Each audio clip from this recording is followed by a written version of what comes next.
નમસ્કાર વિદ્યાર્થી મિત્રો. આજે આપણે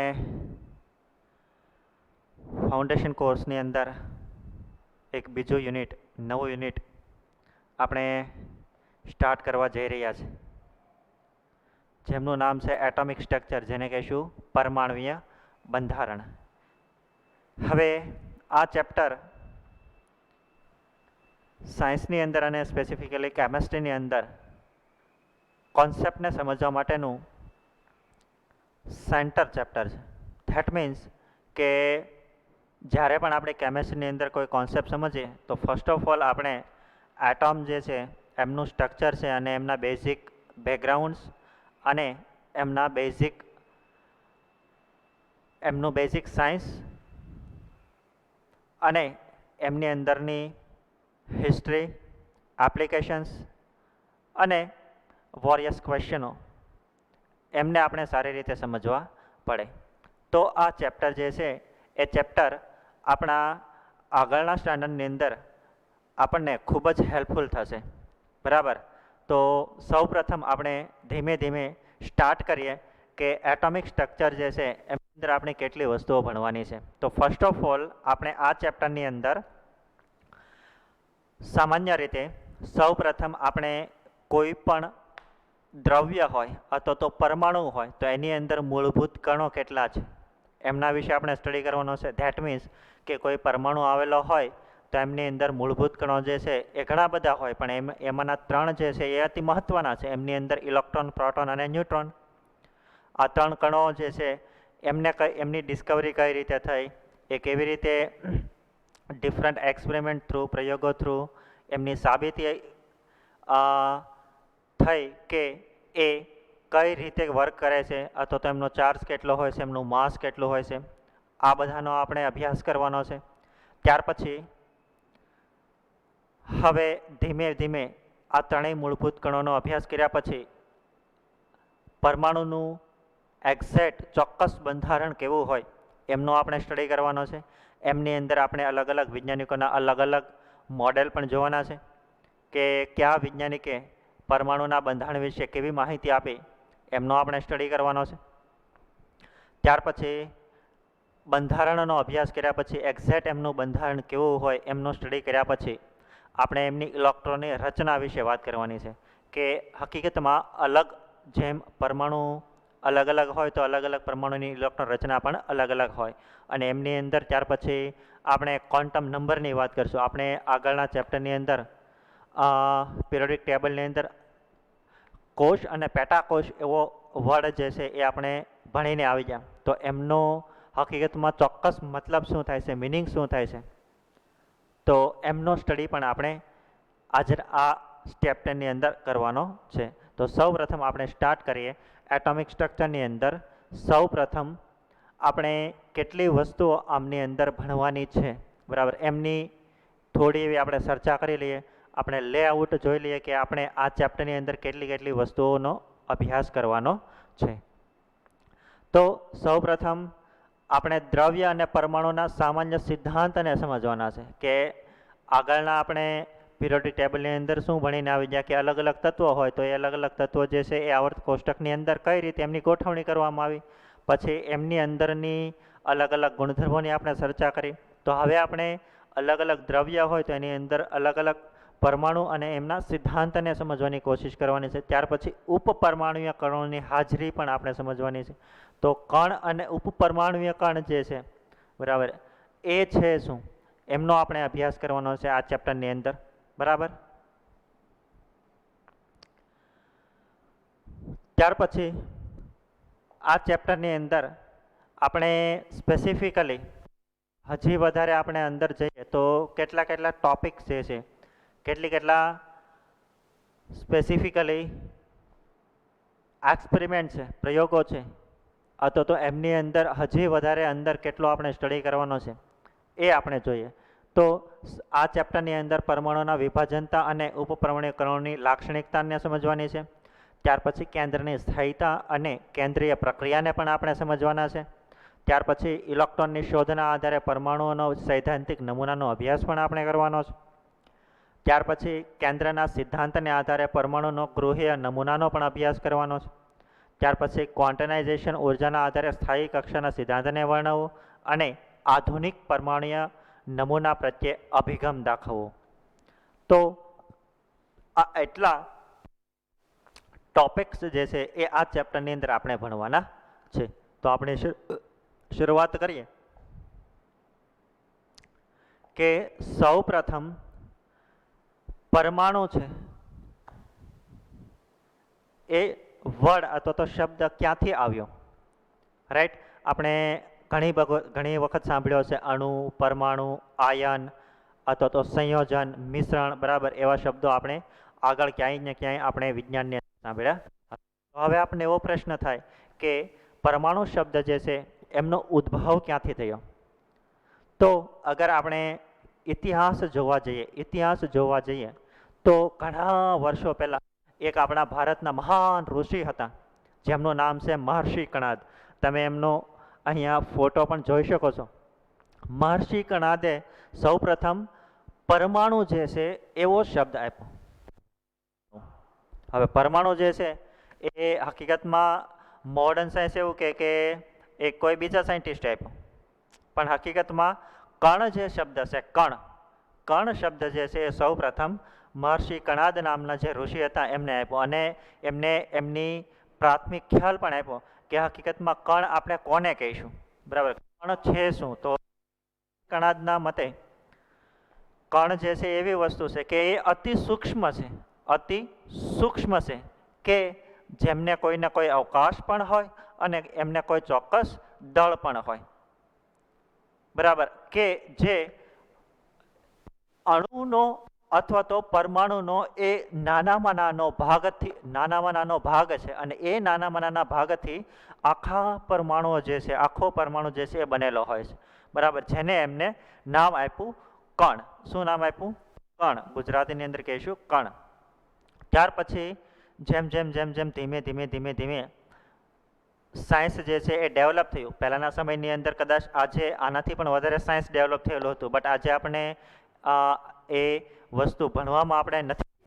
અત્યારે જે સાયન્સ જે છે એ મોડર્ન સાયન્સ, મતલબ છેલ્લા 200 વર્ષની અંદર શું થયું, બરાબર, એ સાયન્સ સમજાવશે. બટ આપણે એમનાથી આગળનો અભ્યાસ કરીએ તો આપણા જે ઋષિમુનિઓ છે એ હરેક ઋષિમુનિઓ એક વૈજ્ઞાનિક હતા, વૈજ્ઞાનિકથી પણ ઉપર હતા, કે ઇવન કોઈ પણ નાનામાં નાની વસ્તુ હોય તો એને કઈ રીતે જોવી, એમનો કઈ રીતે ઉપયોગ કરવો અને ઉપયોગ કરશું તો એ પ્રકૃતિ માટે યોગ્ય હશે કે નહીં, આ બધા જ સિદ્ધાંતોને, આ બધા જ પાયાઓને વિચારીને, બધા જ દ્રષ્ટિકોણથી વિચારીને એ હંમેશા એમનો વપરાશ અથવા તો એમની એપ્લિકેશન જે છે એ કરતા અને એ પ્રમાણે ધીમે આપણે લોકો એમનો વપરાશ કરતા, બરાબર. તો આપણે સમજી શકીએ કે પહેલાંનું જે સાયન્સ જે છે, ઇવન આજે એવું બધું કેટલું બધું સાયન્સ આજે ડેવલપ થયું હોવા છતાં સાયન્સ હજી એટલું એક્સ્ટ્રીમ લેવલે હતું કે આજના સમયે એ પ્રૂવ કરવું એ પણ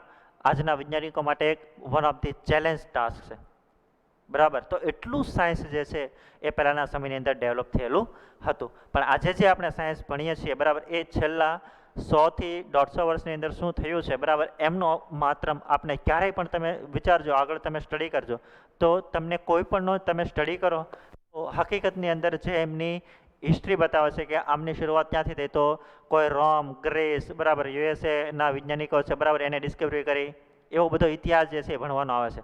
કારણ કે આખો બધો જે ઇતિહાસ છે, બરાબર, એ લોકો લખે છે અને આપણે એમાંથી સીધું કોપી અને પેસ્ટ કરીએ છીએ, પણ નહીં, એનાથી પણ વિશેષ આગળ એવું સાયન્સ ડેવલપ થયેલું હતું કે જે આજે એમને પ્રૂવ કરવું, એમને એક્ઝેક્ટલી એ સાયન્સ જે છે એ એપ્લિકેબલ કરવું એ ટફ છે અથવા તો વેરી ચેલેન્જિંગ, ખૂબ જ એવું કહેવાય ને કે મુશ્કેલ છે. એટલું એડવાન્સ સાયન્સ પહેલાંના સમયની અંદર ડેવલપ થયેલું હતું. તો જે પરમાણુ શબ્દ આવ્યો એ પરમાણુ પહેલાં કણ જે છે, કણ શું હોય એમનો બેઝિક ખ્યાલ મહર્ષિ કણાદ નામના ઋષિએ આપેલો, બરાબર. જ્યારે ઉદ્ભવ થાય પરમાણુનો તો સૌ પ્રથમ ઋષિ મહર્ષિ કણાદે કણ શબ્દનો પ્રયોગ કરી અને એમના વિશેનો પ્રાથમિક ખ્યાલ જે છે એ રજૂ કરેલો, બરાબર. અને અહીંયા આપણે જોઈ શકીએ છીએ કે જ્યારે આપણે ચેપ્ટરના આ ટોપિક્સ બેઝિક જે કણો છે એની અંદર ઇલેક્ટ્રોન, પ્રોટોન અને ન્યુટ્રોનની આપણે માહિતી મેળવી લઈએ, ત્યાર પછી જ્યારે આપણે એમનું એક્ઝેક્ટ મોડલ જોઈશું તો મોડલ જે છે આવા પ્રકારનું હશે.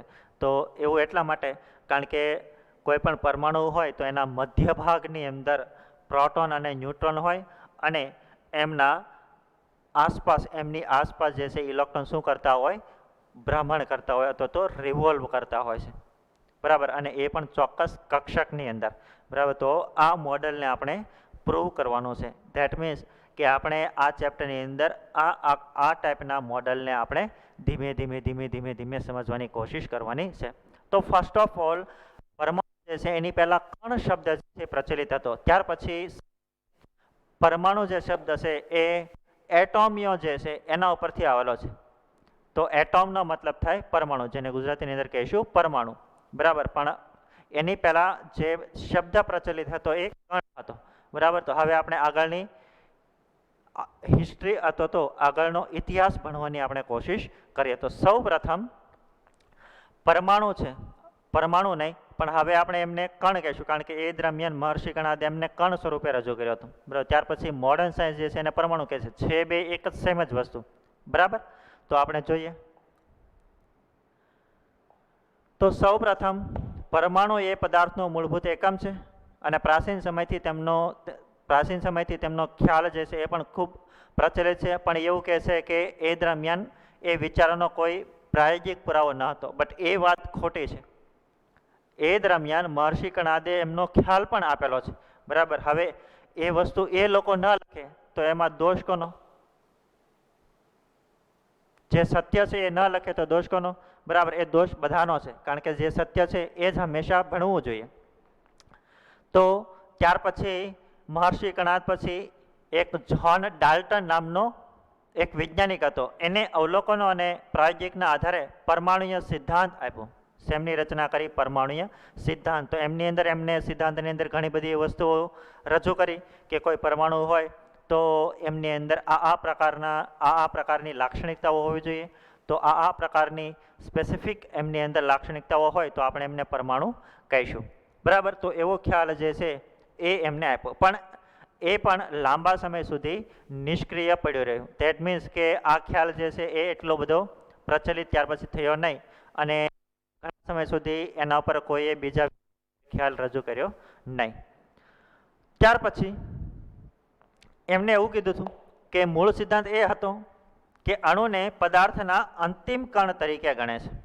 એનો મતલબ શું થયો કે જ્યારે આપણે પરમાણુની વાત કરીએ તો એનો નાનામાં ભાગ અંતિમ કણ જે છે, બરાબર, એ એમનો મૂળ સિદ્ધાંત છે. અને ત્યાર પછી ડાલ્ટનના પરમાણુ સિદ્ધાંત અને વિવિધ નિયમો જેમ કે રાસાયણિક સંયોજન, દ્રવ્ય સંચયનો નિયમ, ચોક્કસ પ્રમાણિતાનો નિયમ, બહુપ્રમાણતાનો નિયમ, જેનું સુયોગ વર્ણન કરે છે. હવે આ બધા નિયમો છે શું? બરાબર. એ નિયમો આપણે આગળના ધોરણની અંદર ભણવાના આવશે. તો અત્યારે આના માટે આપણે ચિંતા કરવાની જરૂર નથી. તો એમને જે બેઝિકલી પરમાણુ માટેના જે સિદ્ધાંતો આપ્યા એમને ઘણી બધી વાતો કરી કે કોઈ પરમાણુ હોય તો એનો નાનો ભાગ જે છે ને આપણે પરમાણુ તરીકે ઓળખીએ છીએ, એ અવિભાજ્ય છે, બરાબર. તો બાકીના એવા ઘણા બધા એને ખ્યાલો આપ્યા, પણ એ સિદ્ધાંતને આપણે નથી જોતા. પણ એ દરમિયાન જ્હોન ડાલ્ટન નામના વૈજ્ઞાનિકે પરમાણુય સિદ્ધાંત જે છે એમની અંદર એમને પ્રાયોગિક અને અવલોકનો દ્વારા કેટલાક સિદ્ધાંતો રજૂ કર્યા અને એ પરમાણુ માટેના સિદ્ધાંતો આજે પણ ભણવાની અંદર આપણે અથવા તો સમજવાની કોશિશ કરીએ છીએ. તો એ આપણા બેઝિક સાયન્સની અંદર એક ઇતિહાસ બનીને રહી ગયો, બરાબર. તો આ જે છે એ બેઝિક માહિતી હતી. ત્યાર પછી જોકે જ્હોન ડાલ્ટન જે છે એમને એવું કીધું હતું કે પરમાણુ એ દ્રવ્યનો અવિભાજિત કણ છે. અવિભાજિત મતલબ કે જેને આપણે વિભાગ કરી શકીએ નહીં એવો કણ છે, એવું એમને માહિતી આપી. બટ એ પછી રેડિયો એક્ટિવિટીઝની શોધ દ્વારા એ ખોટું સાબિત થયું. તો એનો મતલબ શું થયો કે રેડિયો એક્ટિવ એવા તત્વો છે કે એને આપણે વિભાજિત કરી શકીએ, એને આપણે ચોક્કસ તાપમાન આપીએ અથવા તો એના પર કોઈ ચોક્કસ પ્રકારના કણો આપણે પાસ કરીએ તો એ તૂટે, બરાબર. તો એ સિદ્ધાંત જે છે એ રેડિયો એક્ટિવ તત્વો જે છે કે જે વિકિરણો ઉત્સર્જિત કરે છે એવી ઘટનાની અંદર એ જે ડાલ્ટને સિદ્ધાંત આપ્યો તો એ સિદ્ધાંત જે છે એ ખોટો પડે છે. કારણ કે રેડિયો એક્ટિવ તત્વો જે છે એને આપણે વિભાજિત કરી પણ શકીએ, બરાબર. કારણ કે અત્યારે એટલા માટે જ એનું વિખંડન કરી અને પરમાણુ બોમ્બ બનાવવામાં આવે છે.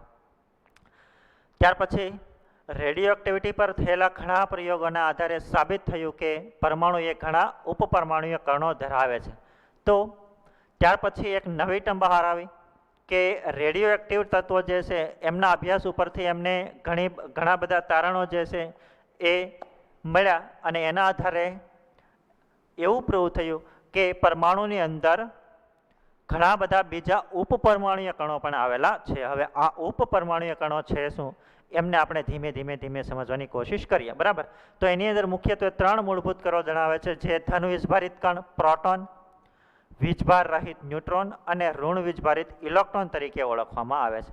તો એમને શું કીધું કે રેડિયો એક્ટિવિટીના ઘણા બધા એક્સપેરિમેન્ટના આધારે, અવલોકનોના આધારે, પ્રયોગોના આધારે એવું સાબિત થયું કે એની અંદર ઉપપરમાણુય કણો પણ આવેલા હોવા જોઈએ અને એ ઉપપરમાણુય કણોની અંદર ધન વીજભારિત જે કણ છે એને આપણે કહીશું પ્રોટોન, વીજભાર રહિત છે એને કહીશું આપણે ન્યુટ્રોન અને ઋણ વીજભારિત છે એને કહીશું આપણે ઇલેક્ટ્રોન. તો આ 3 ઉપપરમાણુય કણો જે છે એ આવેલા છે એવું એમને બેઝિક પહેલા અભ્યાસના આધારે એવું તારણ કર્યું. મતલબ કે એ દરમિયાન નામ નહોતું આપવામાં આવ્યું કે આ ઇલેક્ટ્રોન છે, આ પ્રોટોન છે કે ન્યુટ્રોન છે, બટ આ કણો રહેલા હોવો જોઈએ. પોઝિટિવ, નેગેટિવ, ધન, ઋણ કે તટસ્થ પરમાણુઓ એની અંદર ઉપપરમાણુય કણો જે છે એ હોવા જોઈએ.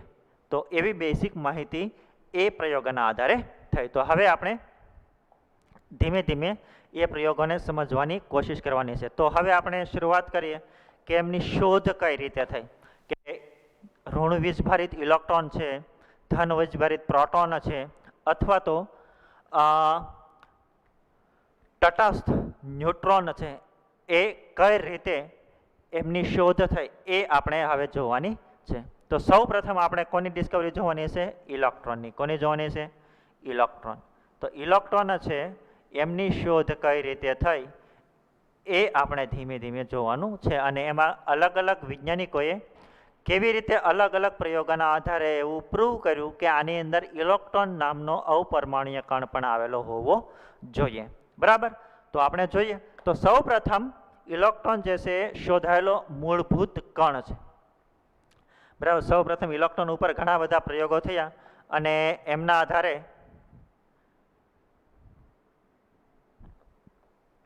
એવું પ્રૂવ થયું કે એમની અંદર ઇલેક્ટ્રોન નામનો અથવા તો ઋણ વીજભાર નામનો પણ એક અવપરમાણુય કણ અથવા તો ઉપપરમાણુય કણ આવેલો હોવો જોઈએ. અને એમની સૌ પ્રથમ જે થિયોરી જે છે એ કોના નામે જાય છે? જે થોમ્સન. અથવા તો ઇલેક્ટ્રોન છે એમની ડિસ્કવરી કોને કરી? તો જે થોમ્સન નામના વૈજ્ઞાનિકે. અને એ પોતાનો પ્રયોગ ડિસ્ચાર્જ ટ્યુબમાં પૂર્ણ કરે છે. ધેટ મીન્સ કે ડિસ્ચાર્જ ટ્યુબના પ્રયોગ દ્વારા જે થોમ્સને ઇલેક્ટ્રોનની શોધ કરી. ધેટ મીન્સ જે પરમાણુનો મૂળભૂત કણ છે, બરાબર, અથવા તો ઉપપરમાણુય કણ છે એ ઇલેક્ટ્રોનની એમને શોધ કરી. કયા એક્સપેરિમેન્ટ દ્વારા? ડિસ્ચાર્જ ટ્યુબ પ્રયોગ દ્વારા. હવે એ ડિસ્ચાર્જ ટ્યુબ છે શું એમનો પણ આપણે અભ્યાસ કરવાનો છે. ત્યાર પછી સર વિલિયમ કુકે પણ પ્રથમ વૈજ્ઞાનિક છે કે જેને ડિસ્ચાર્જ ટ્યુબની રચના કરી અને કુક ડિસ્ચાર્જ ટ્યુબ અથવા તો કેથોડ કિરણ નળી તરીકે પણ ઓળખવામાં આવે છે. તો સેમ એક્સપેરિમેન્ટ સૌ પ્રથમ કોણે કર્યો? તો કુકે. ત્યાર પછી કોણે કર્યો? તો જે થોમ્સન. બટ એક્ઝેક્ટલી જે ક્રેડિટ છે, બરાબર, જે શ્રેય છે એ કોને જાય છે? જે થોમ્સનને. તો ઇલેક્ટ્રોન જે છે એમની શોધ કોણે કરી? જે થોમ્સને. પણ હા, સૌ પ્રથમ એક્સપેરિમેન્ટ કરવાવાળો વ્યક્તિ હોય તો એ કોણ હતો? કુક. અને ત્યાર પછી માઇકલ ફેરેડે નામનો વૈજ્ઞાનિક હતો, એમને પણ આના ઉપર ઘણું બધું કામ કર્યું હતું. હવે એમને એક ટ્યુબ લીધી અથવા તો એની અંદર એમને જે એક્સપેરિમેન્ટ કર્યો, બરાબર, જે ટ્યુબ લીધી અથવા તો નળી લીધી, એને એમને નામ આપ્યું હતું કિરણ નળી. હવે આ કેથોડ કિરણ નળી છે શું એમનો પણ આપણે હમણાં જ્યારે એક્સપેરિમેન્ટ જોઈએ ત્યારે આપણે જોઈશું. ત્યાર પછી તે લાંબા કાચની વીજભારી ધ્રુવો સાથે જોડાયેલ છે એ પણ આપણે જોઈશું.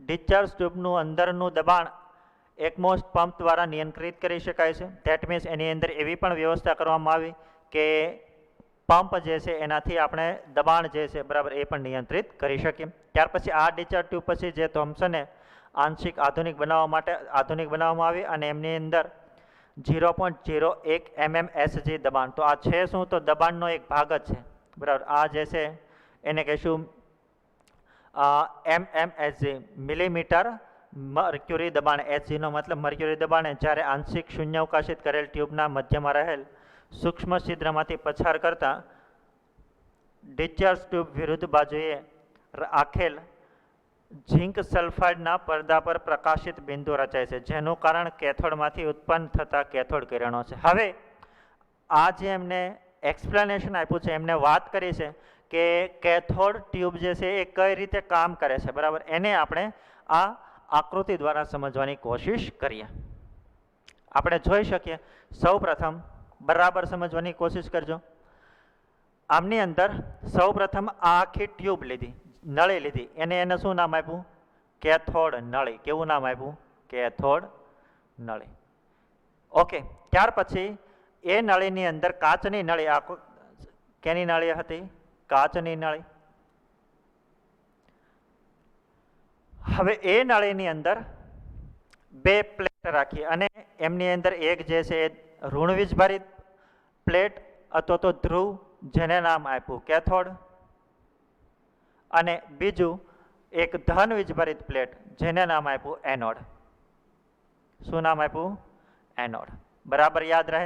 સૌ પ્રથમ એક કાચની ટ્યુબ લીધી, એ નળીને કહીશું આપણે કેથોડ નળી પણ કહી શકીએ. ત્યાર પછી એની સાથે બે ધ્રુવ જોડ્યા, એની અંદર એક નેગેટિવ એક પોઝિટિવ બરાબર. અને એ નળીની અંદર એવી રીતે ગોઠવણી કરી કે સપોઝ જ્યારે આપણે કોઈ કાચની નળી લઈએ તો એની અંદર થોડી હવા તો રહે જ તે, પણ આપણે વેક્યુમ હવા જે છે એ ખેંચી શકે. અહીંયા પંપ વેક્યુમ પંપ, તો વેક્યુમ પંપનું કામ શું છે કે અગર કોઈ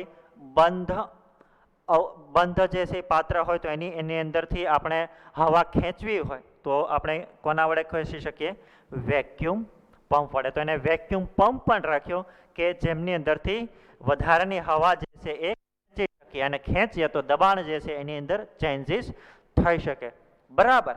અને ત્યાર પછી આ બંને બેટરીને કોઈ એક ચોક્કસ આ બે ધ્રુવને કોઈ એક ચોક્કસ વોલ્ટેજ જનરેટર વડે એમને જોડવામાં આવ્યું અથવા તો બેટરી વડે જોડવામાં આવી.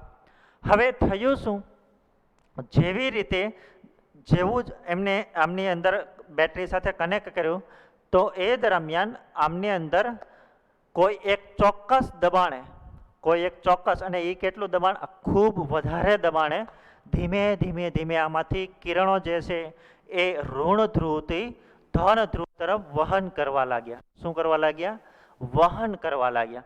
તો આ અભ્યાસના આધારે એવું સાબિત થયું કે હા કે જ્યારે પણ આપણે આ બંનેને જોડીએ છીએ ને અવકાશ હોય છે તો એની અંદર કોઈ પાર્ટિકલ હોવાને કારણે એની અંદર કોઈ ઋણ વીજભારિત કણ જે છે એ હોવો જોઈએ. શું કામ ઋણ વીજભારિત?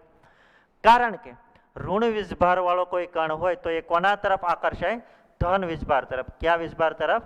ધન વીજભાર તરફ આકર્ષાય બરાબર. તો એ જે આકર્ષાય છે અને એ એક કિરણ સ્વરૂપે જોવામાં આવે છે. એ પછી આપણે જોઈશું શું કામ એક કિરણ તરીકે.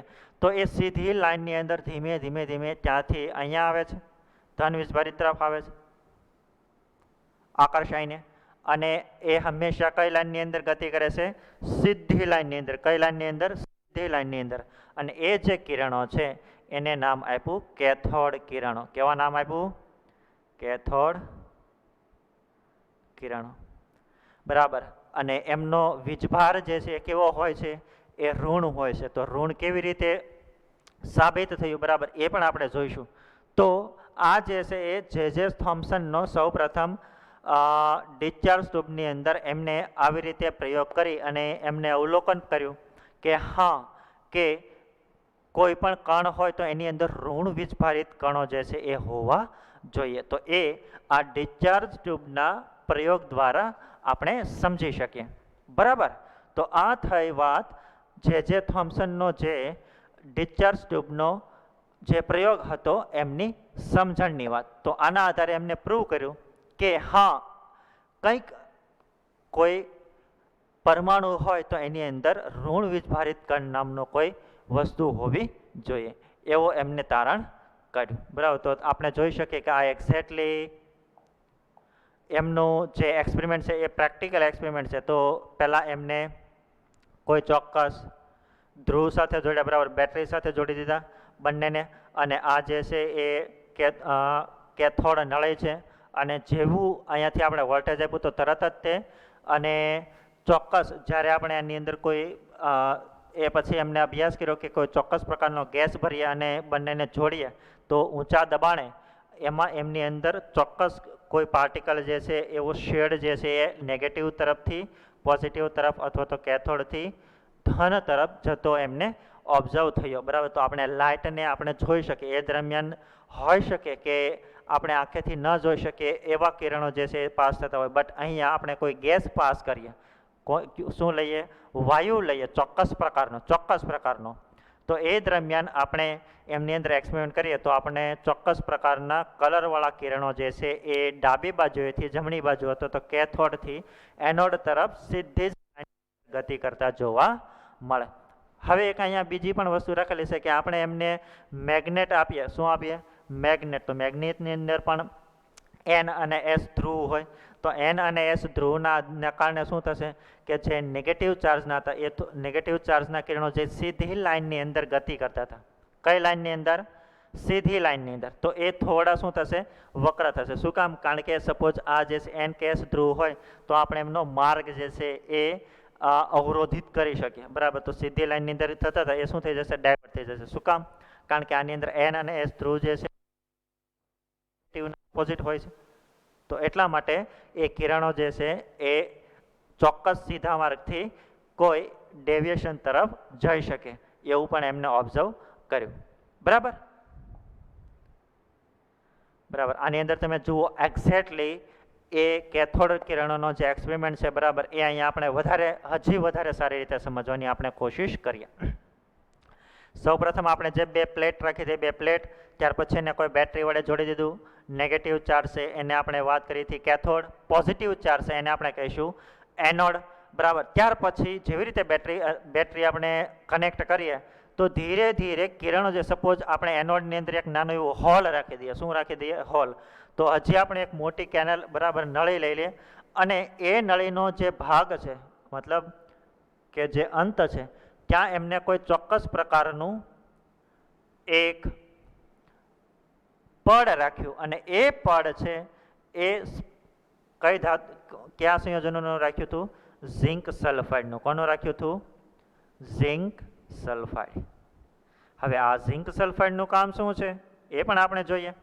તો ઝિંક સલ્ફાઇડ છે એમનું કામ શું છે કે કોઈ કિરણો એમની સપાટી ઉપર જ્યારે અથડાશે તો એ કલર શો કરશે. શું કરશે, કલર. અને જેવું અથડાશે તો આપણે અહીંયા રાખ્યું હતું તો અહીંયા કલર જે છે એ આપણે ઓબ્ઝર્વ થશે. એ કલર કેવી રીતે જોઈ શકીએ એ પણ હમણાં આપણે જોઈશું. તો આવો એક સેટઅપ છે કે એમની અંદર આપણને ખબર પડે કે એની અંદર ઋણ વીજભારિત કણ, ઇલેક્ટ્રોન જે છે એ આવેલો હોવો જોઈએ, અને એ સીધી લાઇનની અંદર પોઝિટિવથી નેગેટિવ તરફ હંમેશા આગળ વધે છે. પણ હા, અગર એને આપણે મેગ્નેટ સપ્લાય કરીએ, મેગ્નેટ આપીએ, તો એનો માર્ગ જે છે શું થાય છે, અવલંબિત થાય છે, અવરોધાય છે. એટ ધેટ મીન્સ કે એ સીધી લાઇનમાં ગતિ કરવાના જગ્યાએ ક્યાં જગ્યાએ ગતિ કરશે, એ નીચેની તરફ અથવા તો જે મેગ્નેટ છે એનાથી દૂરની તરફ. બરાબર. તો આ પણ એક એક્સપેરિમેન્ટ છે.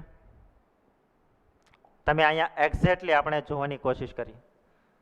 જો આમની અંદર બરાબર જુઓ, ફરીથી બે ધ્રુવ, જ્યારે પણ બેટરી પાસ કરશું તો સૌપ્રથમ સીધી લાઇનની અંદર ગતિ થવા જોઈએ. સપોઝ અહીંયા આપણે કોઈ ચોક્કસ જ્યારે પણ ટ્યુબ છે તો ત્યાં આપણે ઝિંક સલ્ફાઇડ મૂકી દઈએ અને બંને બાજુએથી મેગ્નેટ પાસ કરીએ, એક બાજુએથી પ્લસ અને બીજી બાજુથી નેગેટિવ.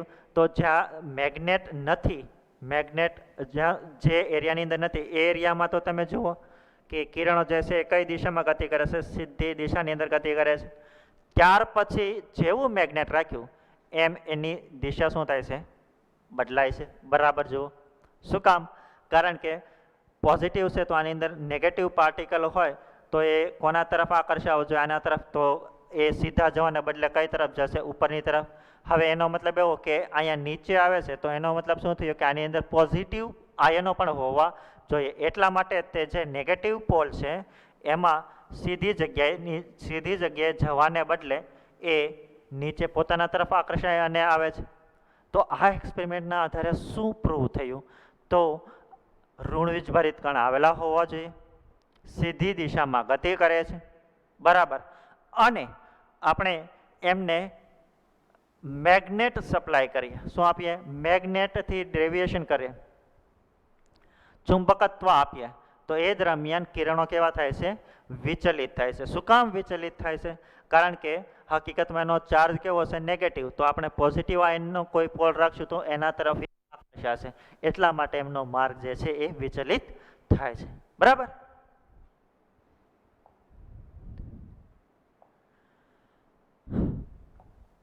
ત્યાર પછી આ તો કેથોડ અને એનોડ વચ્ચે બરાબર આપણે ચોક્કસ જે પ્રયોગ જોયો એ એમનો પ્રયોગ છે.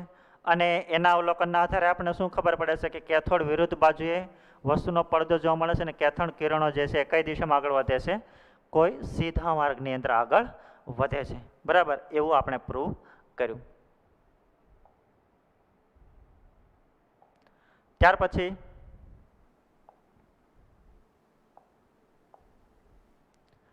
હજી આપણે આગળ જોઈએ તો આપણે એની અંદર એક પેડલ રાખી દઈએ અને પેડલ જે છે બરાબર એ ફર્યા કરે તો જ્યારે સીધી દિશામાં કિરણો ગતિ કરતા હશે તો એના કારણે શું થશે? એમની દિશા જે છે એ પણ શું થતી હશે? બદલાતી હશે. તો એવું કહે છે કે હળવું પાંખિયું ભ્રમણ કરે અને નાના કણો દ્રવ્યમાન જે છે એમની ગતિ ઉર્જા શું કરે? ગતિમાન ઉર્જા ધરાવે છે. તો એનો મતલબ એવો થયો કે જેમ કિરણો આવતા જશે ને આ પાંખિયા સાથે અથડાતા જશે અને ત્યાર પછી એનોડ તરફ આવશે તો એ દરમિયાન એની ગતિ ઉર્જા જે છે એ પણ બદલાશે. બરાબર. ત્યાર પછી ઇલેક્ટ્રિક કક્ષામાંથી પાસ કરીએ તો શું થાય? તો ઇલેક્ટ્રિક કક્ષા અને ચુંબકત્વ કક્ષા એ બે અલગ છે. તો આપણે ઇલેક્ટ્રોનિક કક્ષા રાખીએ અને છેલ્લે આપણે વાત કરી હતી એમ કે કોઈ એક એવું ધાતુનો પડદો રાખી લઈએ જેને નામ આપ્યું હતું ઝિંક સલ્ફાઇડનો પડદો અથવા તો મટીરિયલ જે છે એની સરફેસ એમની સપાટી ઉપર આપણે લગાડી દઈએ તો કિરણ જ્યારે ધીમે ધીમે સપોઝ અહીંયા આ સપાટી છે તો કિરણ ધીરે ધીરે અહીંયા અથડાશે તો એ દરમિયાન અહીંયા શું મળશે? પ્રકાશ જે છે આપણને જોવા મળશે. બરાબર. અથવા તો ચોક્કસ એક ઘટ્ટ કલરનો કલર જે છે એનો સ્પોટ નાનો એવો સ્પોટ ઓબ્ઝર્વ થશે. તો એનો મતલબ એવો કે ધન કિરણો વીજભારિત જે છે એ તકતી તરફ વળે છે અને ઋણ વીજભારિત કણ છે એનો મતલબ એવો કે આની અંદર જ્યારે કિરણો પાસ થાય છે તો એ કોના તરફ વળે છે? ધન વીજભારિત તરફ. શું કામ? કારણ કે ઋણ વીજભાર હોય તો એને કોના તરફ આકર્ષણ હોય? ધન વીજભારિત તરફ. તો એમનું આકર્ષણ કઈ બાજુએ થાય? ધન વીજભારિત તરફ થાય છે. તો એનો મતલબ એવો કે આ કણો જે છે કેવા હોવા જોઈએ? ઋણ વીજભારિત. કેવા હોવા જોઈએ? ઋણ વીજભારિત. એવું પ્રૂવ થયું આ પ્રયોગના આધારે. ત્યાર પછી ફરીથી આપણે જોઈએ સેમ વસ્તુ. આપણે ઇલેક્ટ્રોનિક ક્ષેત્ર નહીં, આપણે ચુંબકીય ક્ષેત્ર આપીએ. શું આપીએ? ચુંબકીય ક્ષેત્ર. તો એ દરમિયાન પણ જે કિરણો જે છે એ એન પોલ તરફ વળે છે. કઈ બાજુએ વળે છે? એન પોલ તરફ. પોલનો મતલબ એન બાજુએ વળે છે. બરાબર. તો એનો મતલબ શું થાય છે કે ચુંબકીય ક્ષેત્રને લંબરૂપે પણ વિચલન પામે છે. તો એનો મતલબ શું થયો કે અગર આપણે ઇલેક્ટ્રોનિક ક્ષેત્ર પણ આપીએ તો પણ એમનું વિચલન થાય છે અને આપણે ચુંબકીય ક્ષેત્ર આપીએ તો પણ એ કિરણોનું વિચલન જોવા મળે છે. બરાબર. એવું આ પ્રયોગના આધારે સાબિત થયું. પણ એમના ગુણધર્મ બદલાતા નથી. ગુણધર્મ ડિસ્ચાર્જ ટ્યુબમાં ભરેલ વાયુના સ્વભાવ પર આધાર રાખતા નથી. નિયમિત વીજભાર જે છે જેને કહીશું E/m એને શું કરે છે? સમાન રહે છે. હવે આ E/m છે શું? તો આ જે છે એ ઇલેક્ટ્રોન અને દળ જે છે એનો રેશિયો છે. બરાબર. તો એ હંમેશા કેવો રહેશે? સમાન રહેશે. હવે આ છે શું? એમને પણ આપણે આગળના એક્સપેરિમેન્ટની અંદર પ્રયોગની અંદર આપણે જોવાનો છે. તો આ બેઝિક જે થોમ્સનનો પ્રયોગ હતો એમની અંદર એમને ઘણા બધા તારણો આપ્યા, બરાબર. સૌ પ્રથમ ટ્યુબ લઈ અને બંનેને ધ્રુવ વડે જોડી અને હાઈ વેક્યુમ આપ્યું તો એની અંદર કિરણો જે છે સીધા પાસ થતા એમને જોવા મળ્યા. ત્યાર પછી એમને ચુંબકત્વ આપ્યું, ઇલેક્ટ્રોનિક ક્ષેત્ર આપ્યું, તો એના આધારે કિરણો જે છે એમને વિચલિત થતા જોવા મળ્યા. પણ એ દરમિયાન એમના ગુણધર્મો છે એ બદલાતા નહોતા. So this is the basic experiment of જે થોમ્સન. કોનો એક્સપેરિમેન્ટ હતો? જે થોમ્સનનો. તો એના આધારે એમને શું પ્રૂવ કર્યું કે મૂળભૂત કણ ઇલેક્ટ્રોન જે છે એ આવેલો હોવો જોઈએ. કોની અંદર? જે પરમાણુ છે એમની અંદર. તો આ પ્રયોગના આધારે આપણને શું ખબર પડે છે? બરાબર. તો એ પ્રયોગના આધારે ફાઇનલી એ પ્રૂવ થયું કે પરમાણુની અંદર એક ઉપપરમાણુય કણ, ઋણ વીજભારિત કણ, અને એને નામ આપ્યું ઇલેક્ટ્રોન. બરાબર. એવો કણ જે છે એ હોવો જોઈએ. તો આ વાત હતી. કોની વાત હતી? ઇલેક્ટ્રોન છે એમની શોધની. બરાબર. તો આવી રીતે ઇલેક્ટ્રોનની શોધ થઈ. બરાબર. અને એમની શોધ કોણે કરી? જે થોમ્સન નામના વૈજ્ઞાનિકે. કોને શોધ કરી હતી? જે થોમ્સન નામના વૈજ્ઞાનિકે એમની શોધ કરી હતી. બરાબર. તો આ વાત થઈ ડિસ્કવરી ઓફ ઇલેક્ટ્રોન. ત્યાર પછી જ્યારે આપણે આગળના લેક્ચરની અંદર આવશું તો એ દરમિયાન આપણે વાત કરશું ડિસ્કવરી ઓફ ઇલેક્ટ્રોનની અંદર એમનો ચાર્જ જે છે કેવો. ઇલેક્ટ્રોન છે તો ઋણ વીજભારિત હોય તો કોઈ ઋણ વીજભારિત હોય તો એના પરનો કોઈ ચોક્કસ ચાર્જ આવેલો હોય તો એ ચાર્જ કઈ રીતે ફાઇન્ડ આઉટ થાય, અથવા તો એમનું દળ કઈ રીતે નક્કી થાય, ઇલેક્ટ્રોનનું દળ કેટલું હોય એ આપણે જોવાનું છે. ત્યાર પછી પ્રોટોન જે છે એ કેવી રીતે ડિસ્કવર થયો એમની પણ આપણે માહિતી મેળવવાની છે. બટ ત્યાં સુધી તમે એટલે સુધી વ્યવસ્થિત તૈયાર કરજો. બરાબર. ઓકે. ત્યાર પછી આપણે આગળના લેક્ચરની અંદર વધારે વાત કરશું. ઓકે. ધન્યવાદ.